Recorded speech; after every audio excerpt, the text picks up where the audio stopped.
pedestal in this country that beyond food producers, today cement making companies must apply for a halal certificate.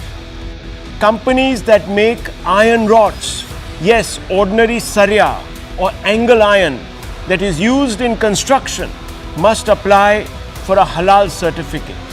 They need to do this to show that their production facilities are Sharia compliant.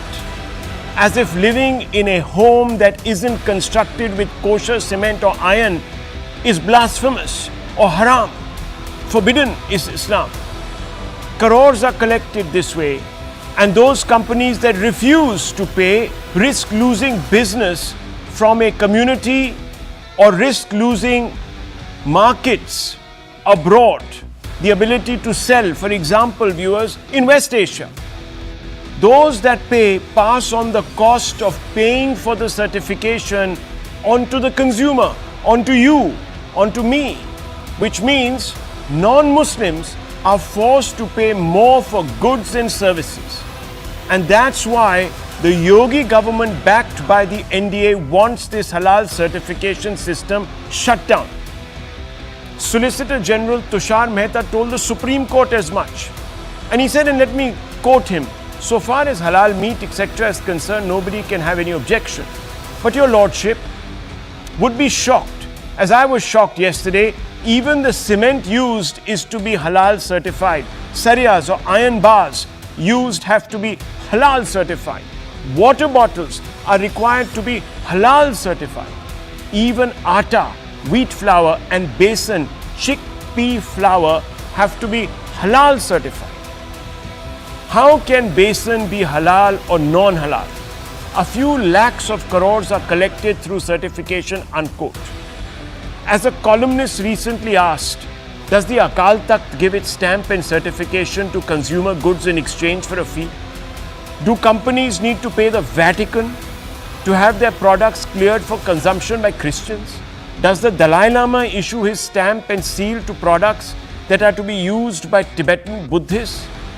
And where do Hindus even apply? This is precisely why the Solicitor General of India wants the Supreme Court to uphold the Yogi government's ban. SG Tushar Mehta told the Supreme Court, and I quote him again, viewers, during that same hearing, "Another concern, suppose I am Sikh and for me halal meat is prohibited. Halal would mean that the animal would die slowly. Other religions say that they should not. Then he will have to consume halal because it has to be halal certified. There are several issues, my lordship," unquote. The question then is, viewers, why is a parallel jizya regime or jizya-like regime thriving in secular Bharat? Why should certain others have to conform to the religious edicts of another, viewers? As a matter of course, these are some fundamental questions and they must be asked, viewers. And therefore, let me open this up. Let's go straight across to our panel this evening and let's get some direct questions in from them. And I want to begin with Tausif Khan, who's a lawyer and a spokesperson for issues such as these. He appears in court fighting for the rights of his community. Dr. Ranganathan, of course, and Tuhin Sinha, the national spokesperson of the BJP. Now, I want to begin first by the most basic question. And I have to ask you, sir, Tausif sir, why do companies have to seek Sharia certification to sell cement, basin, or angle irons, or saria as it is called in the vernacular? Why? No, this, first of all, the Solicitor General appearing on behalf of the state of Uttar Pradesh, what are his submission in the Supreme Court today? He himself is saying that that there can be no objection on halal certification of meat. So he admits that halal certification, so far as meat is concerned, no one can have any objection. That's the position of the government of the Uttar Pradesh, state of Uttar Pradesh, before the Supreme Court. His only objection is that why there are other items which are included in this category. Now, this is something which the Food Certification Department can clarify, because the central policy of halal certification is not limited only to non-vegetarian food item. As it is, there are certification for veg items and non-veg items. We see even a packet of chips, even a packet of water bottle. There are certifications. Companies have to seek they have to put a label of non-vegetarian and vegetarian. Now, in addition to that, so far the meat is concerned, no one has any objection. And this is not a Sharia certification; it's a scientific certification. It's Scientific. an ancient science. Scientific. Ancient science Ancient that says food How is ancient? healthy, food is safe for consumption. How ancient? How ancient? As long from the time when Islam has been. So are you in saying this that world. before Islam, others had no cognizance of the Maybe. science that you're talking Maybe. about? That Maybe there have been- science dawned only when Islam dawned. Is that what you're saying? Islam says that it is that Prophet Muhammad is the last prophet, and there have been prophets before. But others don't believe it, So sir. there's no question. There there's no are other question of religions. Anyhow, let me open scientific- this up. First of all, viewers, let me be very clear that the UP government's order banning halal certification is broad-based, by the way.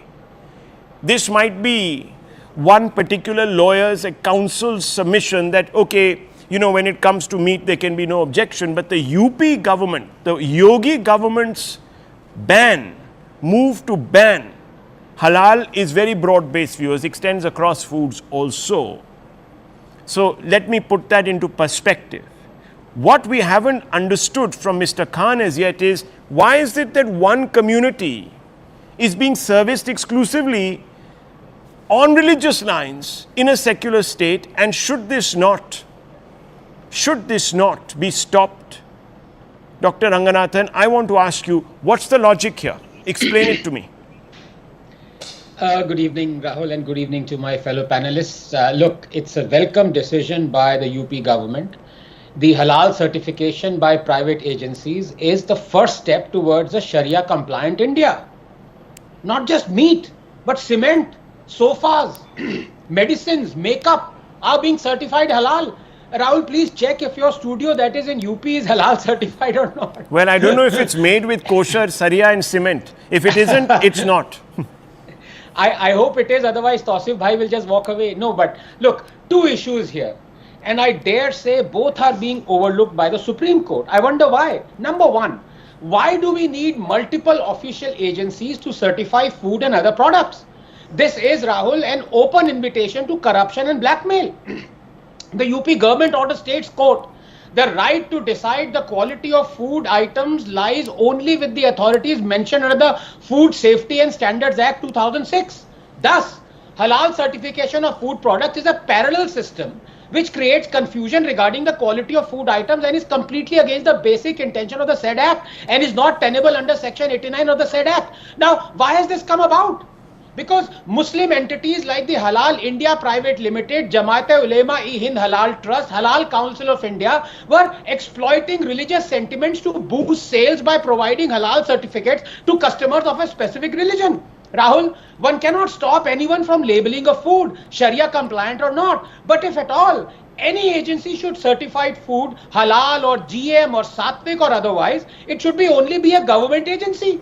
And it should be done free of charge. This would immediately stop blackmail and extortion by these private halal certifying bodies. Besides, did you know that the money they make out of it is also being allegedly used for activities not commensurate with the sanctity and security of India? Number two, let me now come to the hypocrisy when it comes to halal, in particular meat products. Rahul, no sane person, least of all I, would accept animal cruelty. That said, this is the time to ask a few pertinent questions of selectivity and double standards when it comes to Hindu religious and ritualistic practices. In 2019, the Tripura High Court banned animal sacrifice even though Hindus argued that this practice was a centuries-old tantric tradition of worshipping the 10 Mahavidyas.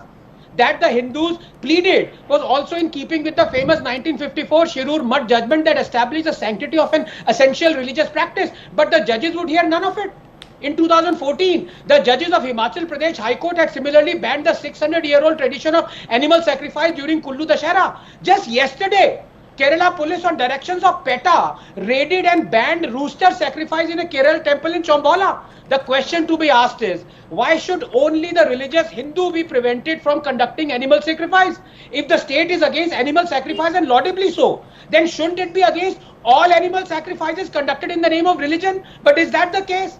Every single day, Rahul, more than 1 billion Muslims eat meat after the religious ritual of halal has been performed. In fact, it is an essential requirement. The dhabiha or the prescribed ritual slaughter must be staged. The incision must be precise and deep that cuts the carotid artery and the trachea. The blood must be drained completely. There's a while shop the which certifies the owner's name. The head of the animal must be aligned to the Consumers have a right and it to is know essential that who is the seller, what is the religion of the seller. Only a Muslim Then can perform consumers the also slaughter. have the right So to know according to whether the food honorable is judges, halal this or is not. a ritual.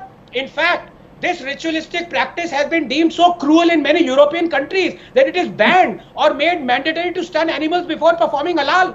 But do our judges have the courage to shun selectivity on animal rights? That's the question we should be asking the Supreme Well, let me Court. tell you. You need to read. Let me tell you, one second. One second. The court is hearing this matter. 1 second, gentlemen, let's not speak over each other. I'll let you back in, Mr. Khan. Just give me 30 seconds. Viewers, the court is hearing the matter. It could well agree with Dr. Ranganathan. We don't know. So let's not prejudge. I don't want to be accused of trying to sort of lead the court towards a particular conclusion that, of course, is also a problematic issue in our country. But fundamentally, Mr. Khan, I want to ask you this.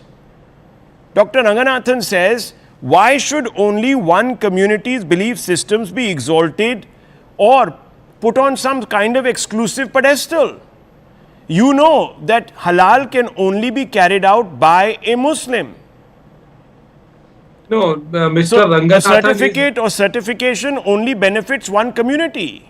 Why? Mr. Ranganathan is not presenting the true picture.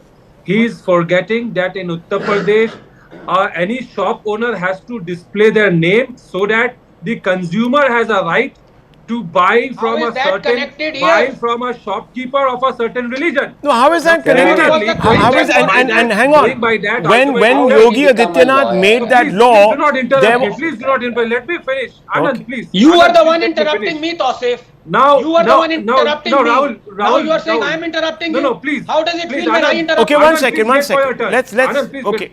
Rahul, you see, Rahul, was he not interrupting me? He me? was. In democratic India, which follows the rule of law, which follows the constitution, every consumer has a right to eat a food of their choice. And a consumer. But sir, are you telling me that a businessman? No, hang on. Are you telling me? Central government policy says. No, so how do I have choice? How do I have choice when a packaged item lands on my door which says halal certified and I'm probably not somebody who conforms to that? So why should I? You don't need to buy. It is not mandatory for anyone to buy halal food. You see, there you go, viewers. It is completely wrong. Quick, Dr. Ranganathan coming in with a rebuttal. Yes, listen to the other side, Mr. Khan. Consumer's discretion. Listen to the other side. Consumer discretion, he says. Why is it not consumer discretion? And I want to bring in Tuinsina right after. Yes. Yeah, I don't know what is it, which scripture does Tausif Bhai read that he has so much hatred for people who don't want to eat halal food. Mr. Harinder Sikka has been fighting this campaign. He's even met Yogi Adityanath. Unsuspecting non-Muslims have been offered halal meat, especially the Sikhs. And this goes on in many established restaurants. This is a problem out here because the restaurants want to cut corners. They don't want to have two types of meat, halal and non-halal. So they serve unsuspecting Hindus and Sikhs and Christians halal meat. And now Tausif is saying this doesn't go on. Every consumer has a choice. You're a complete liar. I don't know who gave you. Tuinsina, let me bring in Tuinsina. Let me bring in. No, gentlemen, 1 second. Let me bring in Tuinsina. Tuinsina, why is the BJP? Rahul, 1 second. Mr. Khan says. Restaurant. Okay, 1 second, sir. Mr. Khan says there is no that's problem. the No one is reality forcing Uttar this Pradesh. down anybody's throat. That is how the So why are you getting all divided excited? and Why is the polarized. BJP going the extra yard to disadvantage Muslims, squeeze their rights in this country, target them, etc.? Quick response from you. Tuin Sinha, what's your issue? Well, good evening, Rahul. Good evening, Rahul. The halal expansionism in India seems to be a very clear, notorious attempt to impose religio-economic supremacy over the country. And if I may be allowed to be a little more unsophisticated, this is economic jihad. Now, since Mr. Tausif Ahmed has been calling it an ancient practice, it whets up my curiosity to put forth some questions to him, which I will just do in a second. But let me allow me to make my point before that. 3 decades ago, the halal certification was restricted to meat because it largely pertained to the Islamic dietary practices of Muslims. Now, when I see, cement, iron rods being certified at halal, where is this mad obsession going to stop at? Tomorrow, housing apartments will be certified, halal certified. Tomorrow, airlines which you will travel into will be certified, halal certified airlines. I mean, this obsession needs to stop. Mr. Khan, number 2, why should there be certification at all? If you say that there should be discretion, I have some very okay, Rahul, yes. Rahul, allow me to ask you. some very pointed questions. Since he calls it a very ancient practice, this has really whetted up my curiosity to know what is it that goes into the halal certification of an iron rod. Can he explain? Can he enlighten the viewers on your show? What is it that goes into the halal certification of cement? Can he enlighten your viewers today? Because I am very curious. Mr. Khan. Tuhin, I do not have the answer now, but I will definitely tell you about iron rod. Then how do you call it ancient? But I have. You just called it an ancient practice. Scientific, he said. Ancient scientific.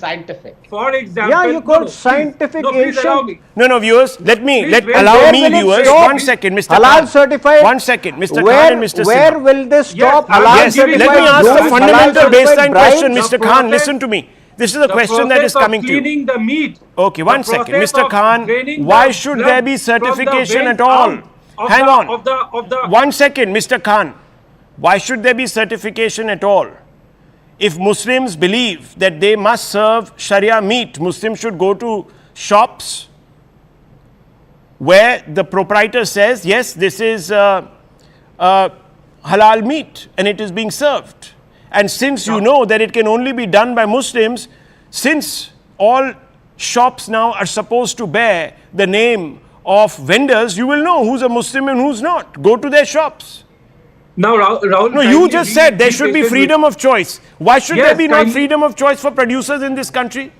Now, kindly be patient with me. Please do not interrupt while I am saying. Now, there are 2 ways of preparing a meat. Let's say, for example, goat. In a halal process, a goat is cut in a certain way, which lets the blood come out of the vein completely, and which is considered more clean way. Yeah. It is a No, it's not. None of that. To Please, eat out I'm asking to about make rice, meat. wheat. And many non-Muslim prefer this kind of And food. where is this taking coming away from? the Are you choice saying of that all? No, non-Muslims hang on. Are you saying the who entire who Christian world? subscribe to this Are you saying that the scientific Christian method world wants of preparing halal certified meat? non-vegetarian What are you food? talking about? Mr. Khan, 1 second. Just wait a second, please. Yes, Dr. Ranganathan. The question is, why shouldn't we why shouldn't we disband this whole process? Even with meat, why should there be certification? Not allowing this option to Yes. the non-Muslims to have the halal food. Tausif It bhai, is totally please. the Dr. discretion Ranganathan. of the consumer. Dr. Ranganathan. Yeah, Dr. no, I Ranganathan really is admire. not- I is admire not Tausif forced bhai. to have halal He's food. erudite. Please, Tausif bhai, please don't interrupt. I did not interrupt you. I admire you. You know that you're a good friend.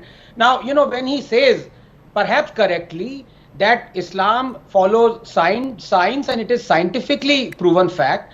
I want to ask him a very simple question, because he says Islam and science are completely intertwined. Does he believe in Surah Al-Qamar 54:1-2 that the Prophet split the moon as told in the Quran? You seem to be an Islamic scholar. I Bol am not do an na. Islamic scholar. Please I am answer here it. telling you about Do you the believe- law. do you The believe the moon was Constitution split? allows the people of Do you India to believe have the moon have was halal split? meat. Don't be And scared. the advocate Don't for be Uttar scared. Pradesh, Answer the it. Solicitor The General question is Tushar not Mehta, about eating. There is no objection. No, on 1 second, halal 1 meat. second, 1 second. Lower everyone's faders. Viewers, please, let's not get confused here.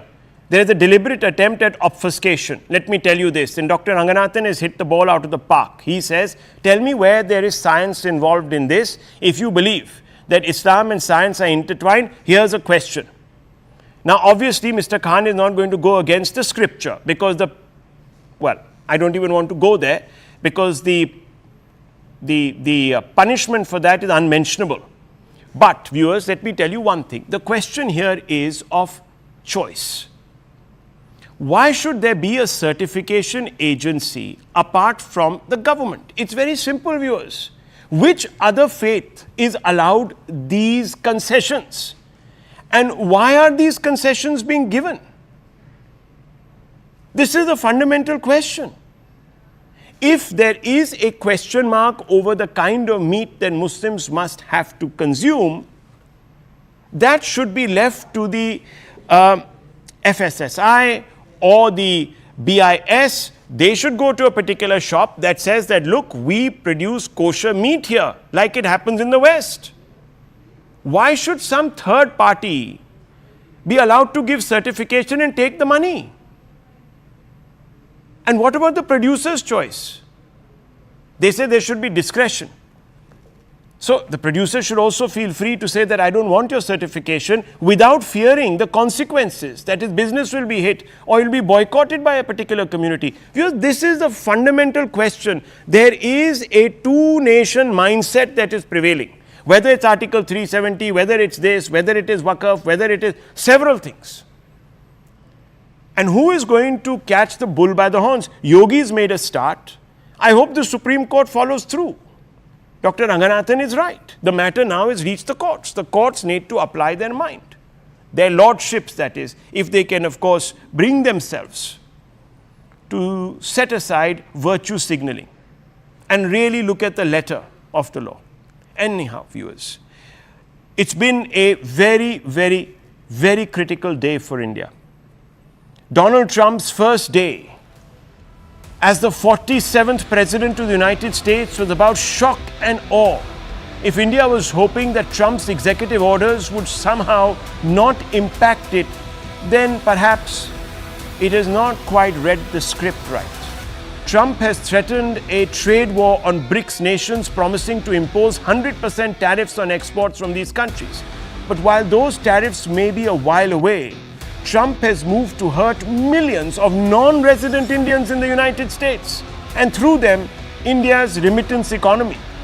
In one of his first decisions, he has made a bid to reshape the country's immigration landscape.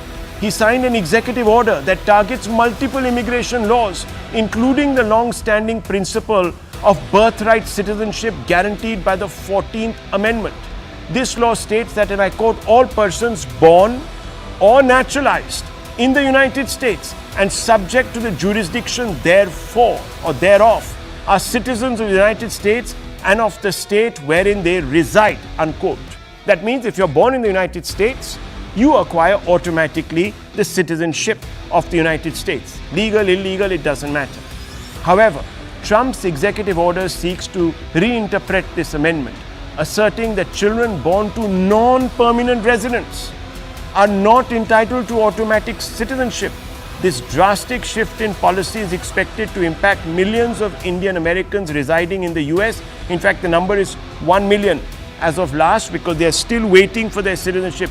Many who have been waiting green cards for years or decades. Here a list of those who are facing the heat: undocumented illegal immigrants, holders of H-1B visas, holders of work visas like the L visa or the intra-company visa, holders of F or student visas. Viewers, let's open this up and ask some fundamental questions. Sushant Sareen of the ORF is here with us. Dr. Ranganathan also here with us. Sushant Sareen, first of all, how far is Trump going to go to hurt the interests, let's say, of a strategic ally like India? And what is the leverage we have? Can we prevent this? Can we exercise something on him to make him feel restrained? Or is this going to be just a one-way?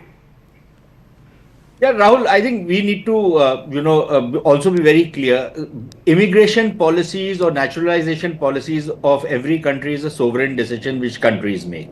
And those policies can change. For example, the Biden administration had an open door kind of a policy. The Trump administration has a closed door policy. Secondly, I don't see, there was a lot of misuse of this whole business of people being born in the US. I know of plenty of cases where people used to time pregnancies and go into the US just to get birth to a children because that was their way to get an American passport or a US residency. A kind of donkey route, you're saying? A kind of donkey route? A kind of a donkey route, but with a little more sophistication, you could call it that. But time bound.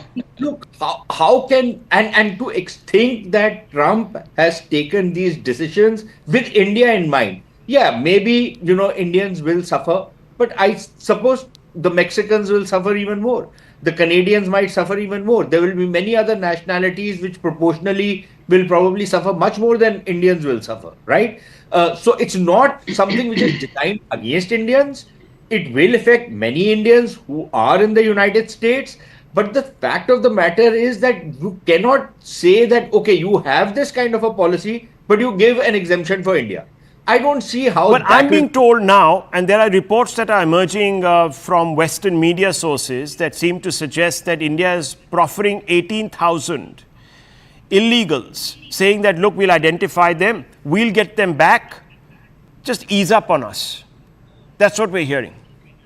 Look, one second. I think it's the duty, or it has to be the duty of every country that if there are illegal immigrants who have gone from India, and if they are being deported back to India, I don't see how we can say we are not going to take these guys back. That has also been the practice. A lot of these guys simply tear up the passports and then, the authorities in different countries say, look, we are trying to find out the antecedents of such and such person. We don't know, we'll take time. So they take plenty of years, in which time the guy either gets naturalized or, somehow accommodates himself in whichever country he's gone. Now, if the Indian government has said that, look, and obviously we feel that this is not an issue. Illegal immigrants are not an issue on which we are going to get into a scrap with the United States. How does it serve our interest to say that you please allow illegal immigrants? Okay. So many of them die in, while crossing over. Of course, no one is talking about illegals. You see, Dr. Ranganathan, let's open this up. Okay, no, let me also bring him in. Dr. Ranganathan, there has been pressure on Trump from his MAGA base about H-1B visas also. Now, one of the reasons, I'm not saying the reason, one of the reasons that H-1Bs are so attractive is that a person goes, works there, knows that he's probably going to be there or she's going to be there for 3 years, gets married in the meantime, takes a bride or a groom from here, starts a family. It leads to a legitimization and ability to sort of, as I said, a kind of sophisticated, to use Sushant Sareen's words, donkey route. But it doesn't just stop at that. There is a tariff threat on BRICS nations. Of course, he's included Spain also there. There are other things that are afoot. I'm trying to figure out what is it that we can do to say to Trump that, hang on, there are going to be consequences. Don't think this is just a clean slate you can write on. No, absolutely. Rahul, I need to go a little bit, perhaps a layer deeper. Yeah. Look, higher taxes, runaway national debt, hounding wealth generators, unchecked mass illegal immigration, unabated stifling of free speech, labeling, cancelling, unbridled wokeism, social engineering. I'm talking of not India, but the USA. Rahul, America is broke and broken.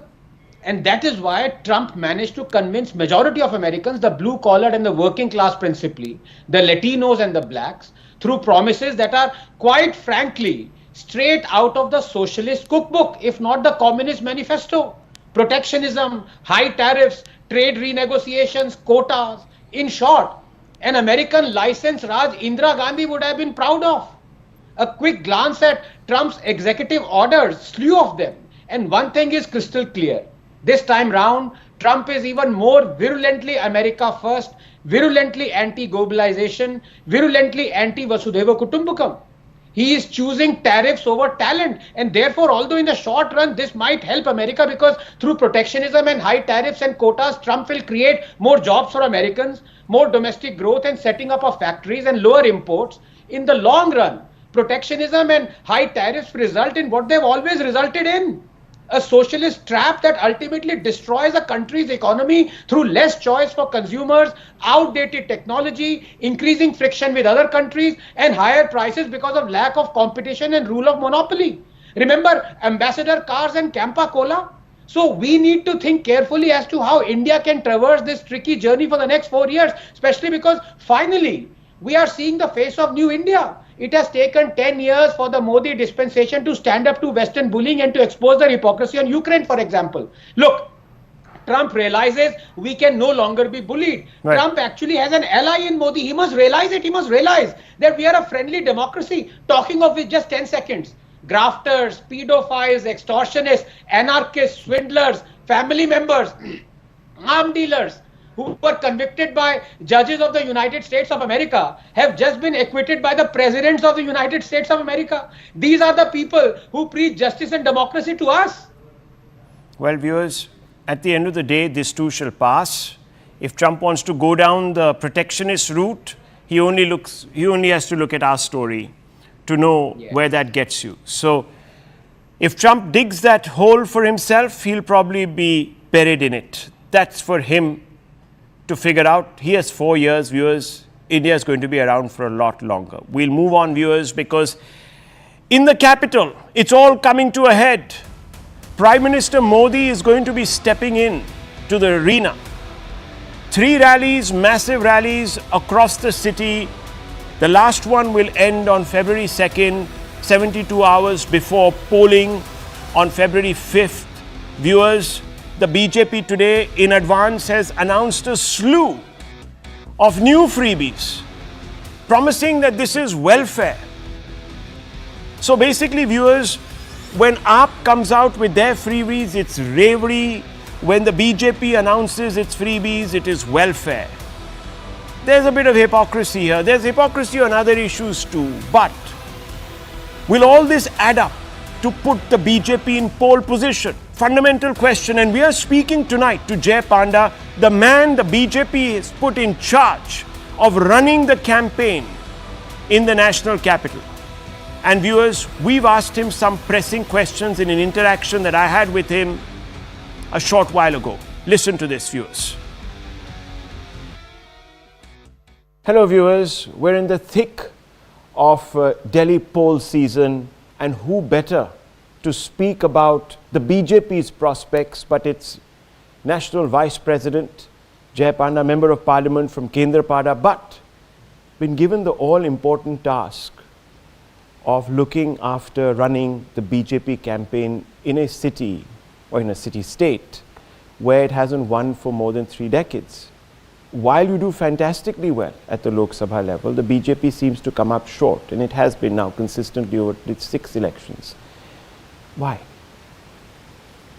There's a variety of reasons. The most important for the last 10 years has been that this Apda, this disaster that has overtaken Delhi, has got away with a lot of false promises. Now, let me give you a little more background. You're quite right. Under Prime Minister Modi's leadership, not just in Delhi, but around the country in a large number of states, at the Lok Sabha elections, we've been consistently getting more than 51% vote share. So, whether the opposition is united, whether they contest separately, like in Delhi in the last Lok Sabha elections, the Aam Aadmi Party and the Congress were united. We still beat them, got all 7 seats in the Lok Sabha. Now, back in the 80s and 90s, when it was a different political scenario, we used to form the government here with a vote share that was only about 1/3 of the votes. But even that has been increasing gradually over the years. In the last assembly election 5 years ago, we got 38%. In the last municipal election 2 years ago, we improved that further to 42%. And the gap with the Apda, which used to be in double digits, came down to just 2 or 3% at the last MCD elections. Now, subsequently, a lot has happened. The Apda leadership has lost its sheen. You know, there's an old saying, you can fool some of the people all the time, you can fool all the people some of the time, but you can't fool all the people all the time. And they've been able to cheat the people of Delhi 3 successive times over a decade with lots of false promises, and now that sheen is gone. Also their own whatever positioning they had built for themselves is gone, with their top leaders being in jail for many months because of corruption allegations. The CAG's report of more than 2,000 crores of malfeasance. This time the people of Delhi have had enough. They want a change.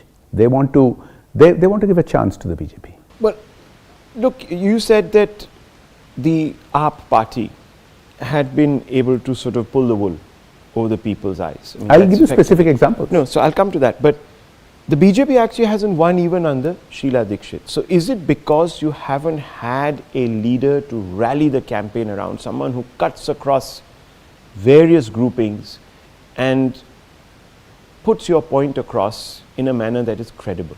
No, you know, this is the narrative that the APDA people are trying to spin. Let me explain. All over the country, we've been winning in most of the states.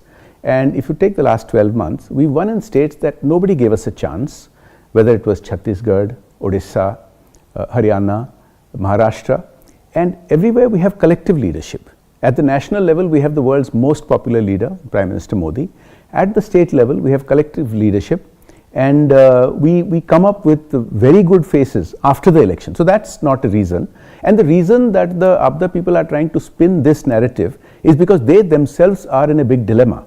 Because their former chief minister, who has just got out of jail, has very stringent conditions by the Supreme Court. He can't be chief minister. He's not allowed to go into the CM's office. He's not allowed to sign files. And he's gone on the record insulting their woman chief minister by saying that she's temporary. So they don't have an answer as to who will lead their team. So they're trying to mislead by trying to spin this. But let me point out, as I said... But who are the faces then? I mean, who we have lots are of in the running? There was so much talk that perhaps Nupur Sharma would be projected. Was she ever in the running? I'm not going to... listen, I'm not going to go into speculation. Again, I'll repeat. Look at how the elections were run in Odisha, where I'm from. Look at how the elections were run in Chhattisgarh. Look at a variety of other states. We've always had collective leadership. In Delhi, we have a very good number of leaders.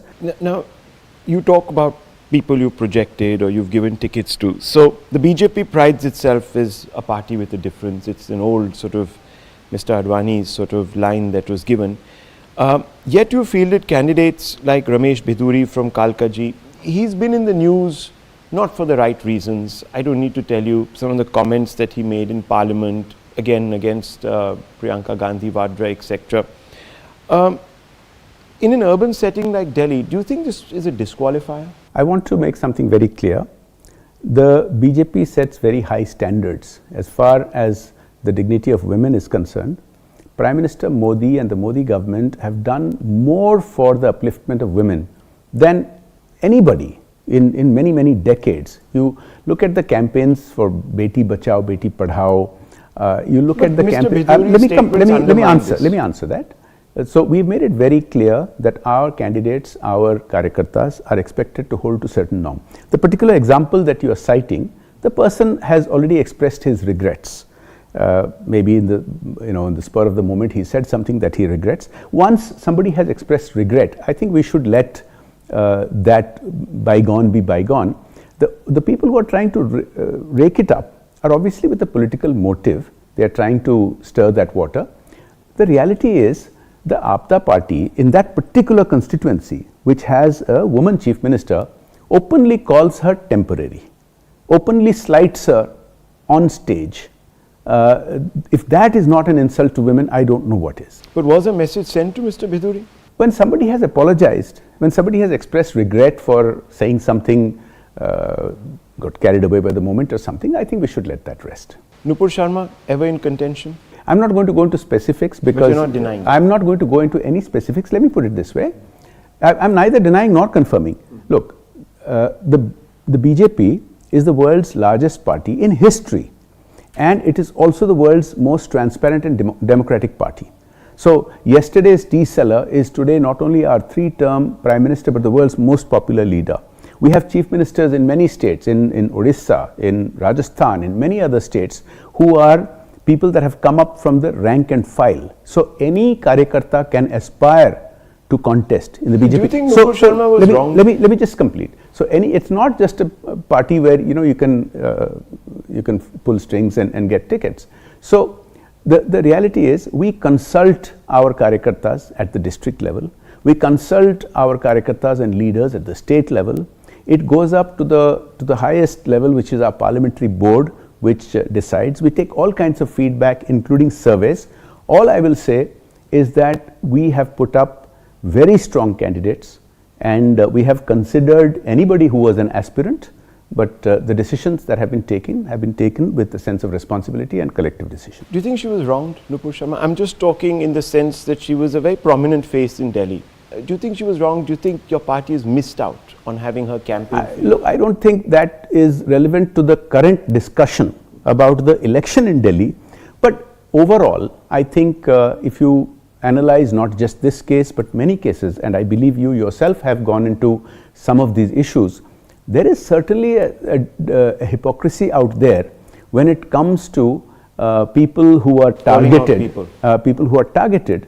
There are people out there who have openly encouraged or supported or defended people like the killers of that poor tailor in Rajasthan, like the killers of many other people in many states in the country, and they get treated with kid gloves, and depending on ideology, they seem to target certain kinds of people, and there is a certain hypocrisy, there is unfairness, there is a global cabal that goes about it in a dedicated manner, but that is for a different context and a different discussion. So you raised the point of hypocrisy in another context, but I want to talk about hypocrisy in this context. Now, there is a charge, and the AAP has been going to town saying that you've run out of fresh ideas, that you're copying the AAP manifesto. The BJP has promised 2,500 rupees for women and 21,000 for pregnant women. How does the BJP's manifesto then differ from some of these promises made by the AAP and the Congress? In three very substantial ways. But first, let me say that people would be crazy to follow the APDA, because nobody wants to be in jail like they have been, caught with their hands in the till, in the liquor scam, in the classroom scam, in so many other scams. Nobody wants to copy them, least of all the BJP. But I'll tell you in welfare programs how there are three essential differences. So number one, the BJP under Prime Minister Modi does run the world's largest welfare programs for the underprivileged. For example, the Pradhan Mantri Garib Kalyan Ann Yojana, which provides rations to 800 million people. It's a welfare program. The healthcare program that I was talking about, Ayushman Bharat, is the world's largest healthcare program. We provide DBT, direct benefits transfer, financial assistance to women in many other states, in Madhya Pradesh, in Chhattisgarh, Odisha, other states. Now, there are three essential differences. Difference number one is we are fiscally responsible. We do this after careful vetting, making sure that we have the funds and that it doesn't drag down the economy. And so, none of these states, we have given all these benefits in other states, none of those states have gone into the red. That's number one. Whereas Maharashtra is teetering. Hang on. But we have an example of all over the country where it's far more fiscally responsible than any other state. Now, in Delhi, you have seen that they call the Delhi water free, but the Delhi Jal Board has been run into the ground, thousands of crores of scam, no audit submitted in 7 years, and you cannot drink that water, you'd get sick. Even poor people in the slums are forced to buy water from tankers and in bottles. So, number one is fiscal responsibility, because it is budgeted for. Number two, what we announce, we do it. So, for example, the direct DBT benefits to women in all these other states we have announced and we have actually delivered. Whereas here, the APDA government has been in government for 10 years. 2 years, 3 years ago, they promised it in Punjab, they have not done it. They have cheated the people of Punjab. They promised it 3 years ago in Delhi, they have not done it. They have cheated the people of Delhi. And just in December, they promised it to the people of Delhi. There was no code of conduct. They did not pass it in cabinet. It was just a veil. They've cheated them again. So the second difference is we do it. The third difference is we do it without corruption. Now, if you look at, I gave you the example of the Delhi Jal Board, which has been run into the ground in the name of free water. In the name of free electricity, they've got 26,000 crores of bill spending, and electricity is getting disrupted because of that. They've run the Delhi government for the first time into the red fiscally. So we do it without corruption. You can see that because of all these corruption scams, how many of their leaders have spent long spells in jail. So a couple of points on this business of being fiscally responsible. You look at the case of Maharashtra, you look at the statistics, huge fiscal deficit that is mounting. I just get the sense that what you're saying is that when they give it, it's bravery, but when we give it, it's welfare. It's very unfair. What's the difference? Hang on, let me explain. It's very unfair to pick something out of context. Let me put it in context. Again, the DBT benefits we have given across a whole spate of states. Okay, Odisha is one of the best fiscally managed states. Chhattisgarh is very reasonable. We have done it in Madhya Pradesh. Now, Maharashtra has had political instability for quite some time. It's only very recently that an NDA government has been there and trying to set right the course of the fiscal irresponsibility of the previous years. Now, it's hardly been 2 years and just got re-elected. You have to give them a full term to set right the fiscal situation. So please take the entire context of all the states that we govern, in fact the country that we govern. We have the highest growth rate in the world now for many years running of any large country. We have again taken back fiscal responsibility which had been lost before the Modi era. So it's unfair to just pick out any one thing out of context. Maharashtra will be set right. So I'll press on, because when they announced 2,100, the people said on the BJP side of the fence that these chaps are taking a shortcut, this is all bravery politics. When you sort of up the stakes and give 2,500, this is welfare, because you deliver it. There's a much bigger difference. Okay, what is the difference? Please explain. Again, let me explain. Why have they been announcing in Punjab and Delhi for the last 3 years and not been delivering? Because they have thrown fiscal caution to the winds for 10 years, and because everything is in the red, they don't have the funding. Now, there's another reason. Now, but that was said about. There was a panel that sat on this. In fact, Delhi government panel that said that all these things that are going to be promised by the AAP, for example, were going to bleed the exchequer. That is what was said. By yes, and they would. And I'll tell you why ours won't. There's a very simple answer, really. Now, it's not rocket science. Let me explain. There are many thousands of crores that the Delhi government is not taking for the Ayushman Bharat. They're not taking that money, so they have to spend money unnecessarily from the Delhi government. Now, there is some 70,000 crores available for infrastructure. It's called the Abhim program. The High Court has given a stricture against the APTA. 70,000 crores, they are not signing the MOU, they are not taking the money. So Delhi government is being forced to spend lots of money that it does not need to, simply because the drama that the APTA does. We are promising conflict-free governance.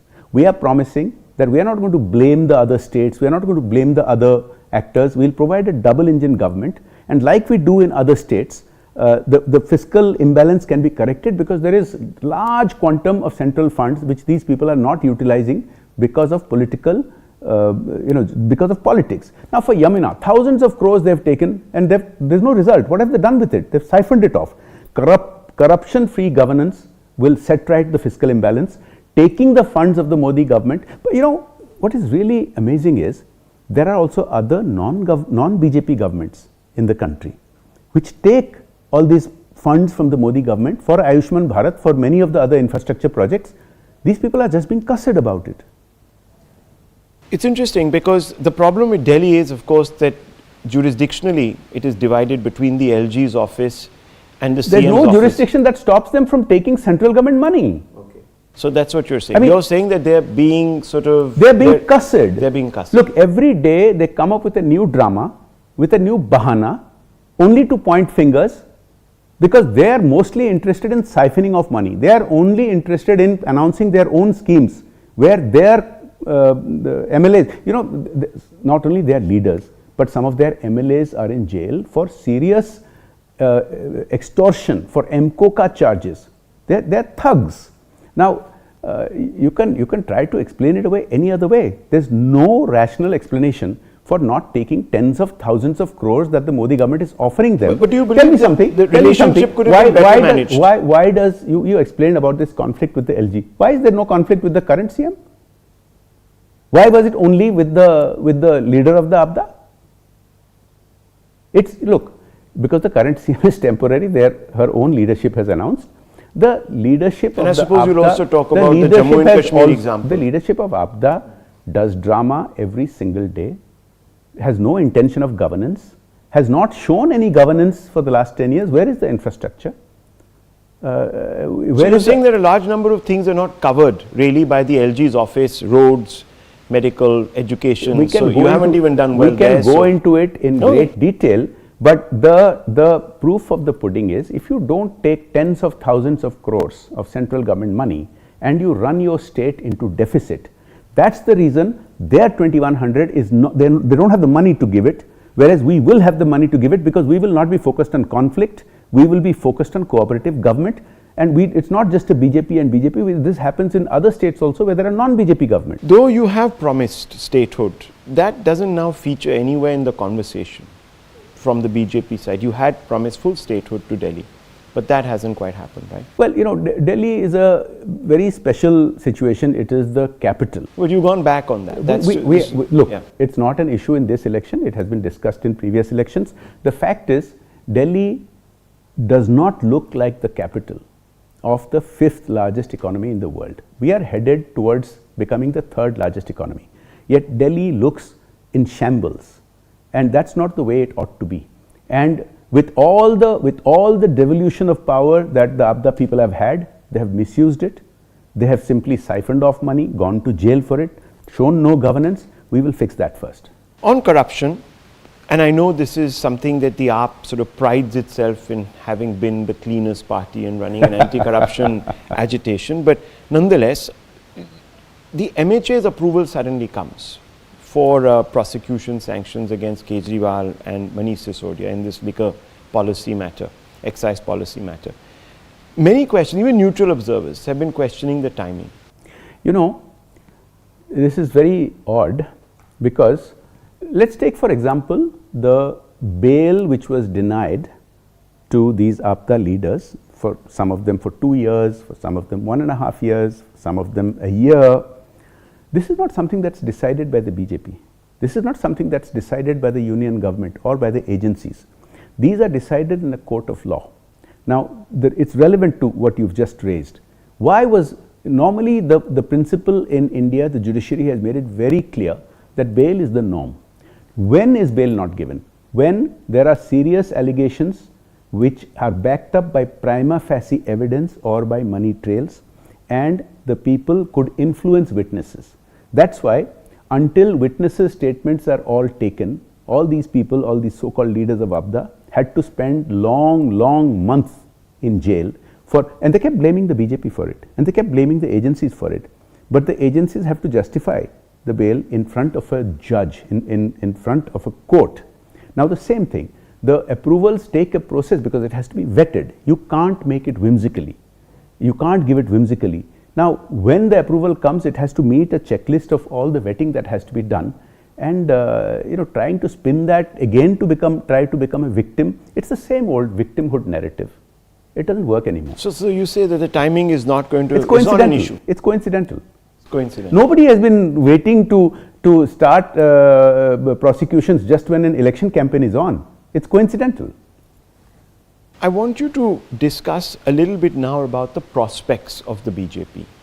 Are you seeing, you say it's incidental, it's all coincidental, all of this is not going to have an impact on the outcome. People have already made up their mind. To what extent have they made up their mind? To put you in power, leave you short by 10 seats, 5 seats? What exactly is your reading?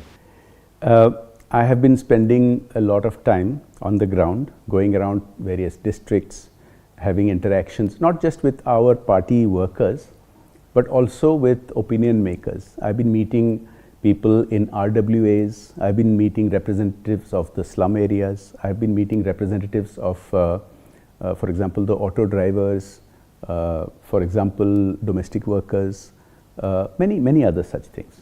And I can tell you there is a great deal of anger against APDA. Again, let me reiterate, when poor people who've been misled by false promises, when poor people have to, when poor people have to buy bottles of water or from tankers, they don't have the kind of disposable incomes that people in higher economic strata have. It's a real pain for them.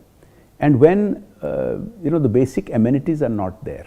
Now, in the name of free transport for women, the APDA people have run DTC into the ground. DTC has something like 1/3 of the buses it needs. So that's a theoretical benefit.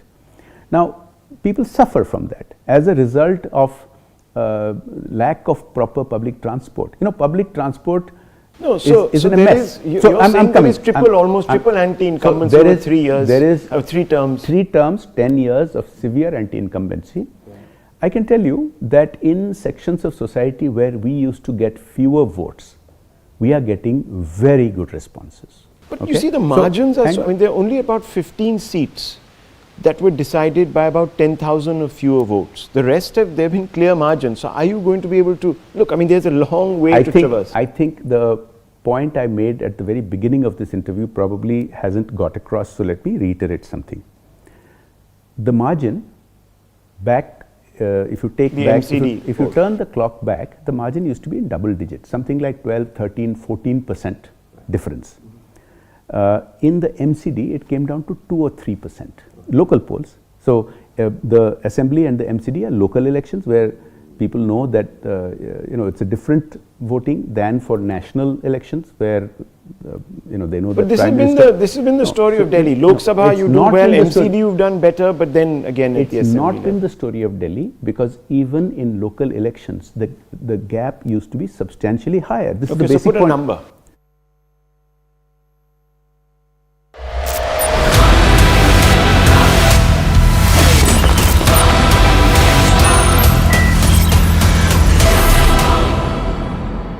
Presented by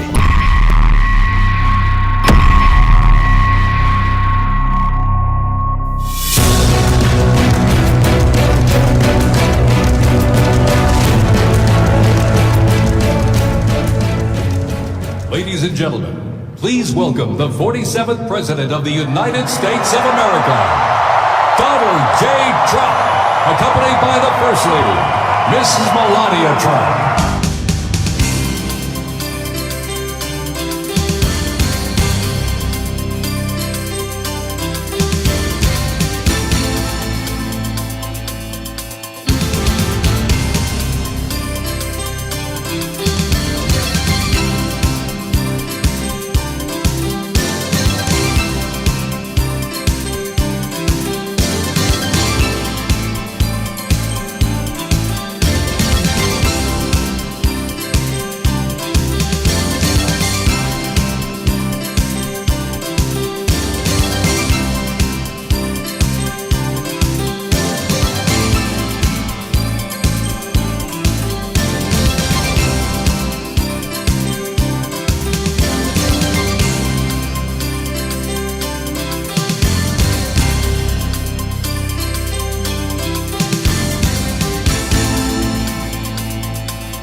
Now, I get to introduce my dear friend and the President of the United States, Donald J. Trump.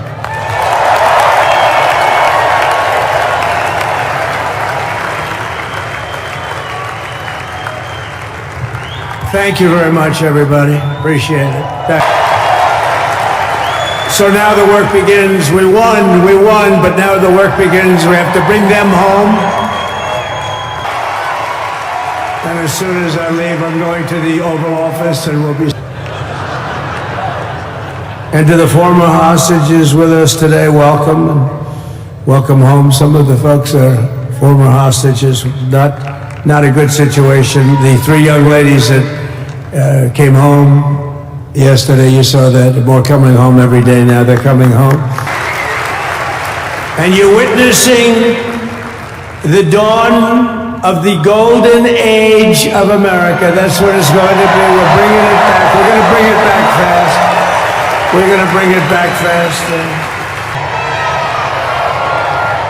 So we're going to sign executive orders. First, I'll revoke nearly 80 destructive and radical executive actions of the previous administration, one of the worst administrations in history, maybe not one of them, the worst. Anybody that would allow millions of people to pour through our borders from jails, prisons, mental institutions, insane asylums. The country's safe.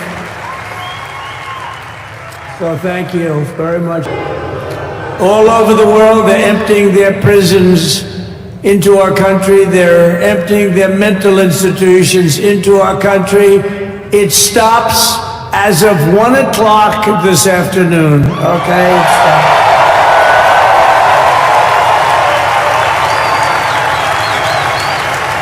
So I'm revoking nearly 80 destructive, radical executive actions of the previous administration. They'll all be null and void within about, what, 5 minutes? Is that them over there? 5 minutes?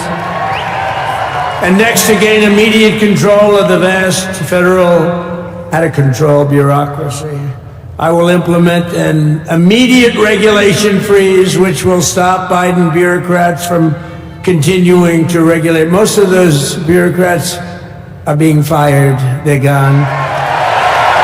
Yet. We're not finished yet. We got a long way to go.